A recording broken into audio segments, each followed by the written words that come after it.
I've seen a lot of things lately of like, this stinks. People think I'm worthless because I'm a stay-at-home mom. You are not.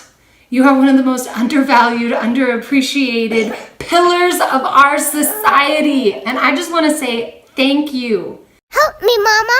Hi everybody, this is Emily for Help Me Mama. I wanted to do a video today on should I go back to work. It has been pressing on my mind a lot lately. I've seen a lot of things on Facebook or even in general conversation about this.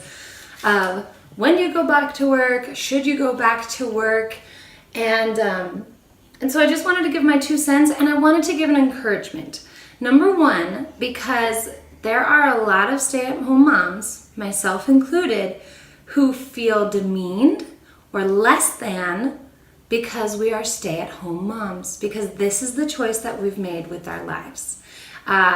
Sometimes made to feel unintellectual or like we weren't, like I've honestly gotten the look of, you must not have been smart enough to do anything else with your life. Wrong-o! I became a stay-at-home mom because I wanted to. This is what I chose to do with my life. And not only do I think it was a smart decision, I think it was a wise decision. Yeah? Are you talking to everybody? Oh, sweet girl. So, I just wanted to talk about this. Now, I have up on the board behind me some topics that I do want to go over. I think I'm going to do a couple of videos on this, so just stay tuned in the next week or so, because this is a big topic. Big, fat topic. And it is, my opinion is the unpopular opinion. So let me just answer the question first off. No. If you have small children like mine, no, I don't think that you should go back to work. As outside the home, that is, because this is work. Caring for these little treasures is the greatest work that you could possibly do. And there is nothing that can compare with the reward, with the return on your investment for this job. There is no money, there are no benefits that could beat this, okay? That's why I'd say it's not only smart, it is wise. It is wise. Because like money is food for your bank account, the love that you are investing here is spiritual food for the rest of your life. The rest of your life, sweetheart. So I would say no. Now I will go over in future episodes, there are exceptions to this. There are possibilities within the home. There are so many things that you can do to make additional income from your home. And that's when kids are napping, even with kids, or after the kids go to sleep, or together with your husband on the side, or together as a family. There are so many opportunities.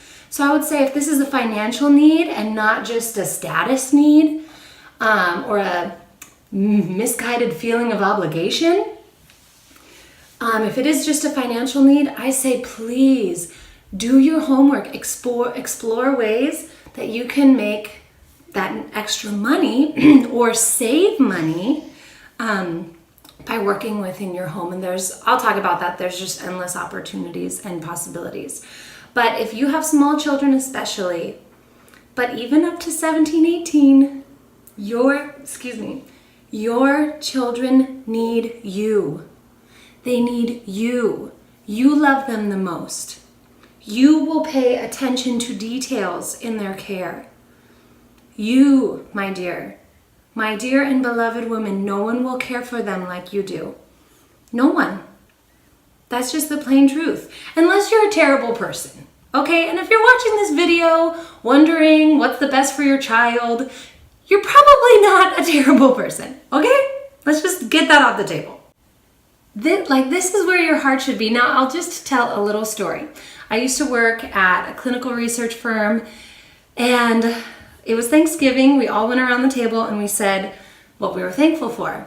And I was not really surprised, but it was noted, not even by me, that though we had men, women, feminists, non-feminists, conservatives, like the most conservative of conservatives, and the most liberal of liberals, we all agreed that the thing that we were most thankful for, I mean, I was the only one to say, like, The grace of God is what I'm most thankful for. But aside from that, everybody said family. Everybody. Okay? That is what is important. And I think that one thing that feminists have gotten wrong is that, the men have all this freedom and they get to, excel in their work, which they do. They have a lot of freedom and they can excel in their work. But one, there's a lot of freedom here. And two, if you ask any average married man, the reason that they go to work is not really to find fulfillment in their job. The reason that they go to work is so that they can come home to a peaceful and fulfilling family. That's the dream. And so I don't know why the feminists, they had to twist the man's dream, and then they twisted the women's dream of like, no, you need to go out and get the man's fake dream of like a fulfilling career. That's not what the men were working for in the first place. They worked to come home. Okay? So, no. Now you will be demeaned, you will be looked down upon, you will get those looks of why are you wasting your life? And I would say you can just confidently, you don't even have to say anything sometimes, but if you want to say something, all you need to say or know is, I am 100% confident that I'm doing the right thing for my family. I hope that you have that confidence in what you're doing. I do. But there is no amount of money you could pay me to switch jobs and work outside the home. I'm saying you could pay me $1 million a day. I would not change. I would not leave this job. They are my treasures and they need me. So, if you are feeling demeaned, looked down upon in our culture, let me just say, cheer up, girl. This is one of those set your face to Jerusalem moments when you say, I will take the brunt. I will take the unkind looks of our culture and society because I know that I'm doing the right thing. This is a labor of love, and it is a labor. I'm not saying it's not hard. I'm not saying you might feel stuck a couple of days of the week, but a lot of those things, like we're going to talk about in Proverbs and in Titus, a lot of these things that the feminists would say, oh, you're enslaved and you don't have any freedom. Like, no, a lot of it is about attitude. I think feminists got a hold of a couple of women who had a bad attitude in their home and then put their whole platform on it. If you have a heart of love in what you're doing, if you have purpose in what you're doing, it's not slavery. It's the exact same thing that you would find in the workplace, as in a fulfilling job and a purposeful job. That's what I have in my home. That's what I have with my children.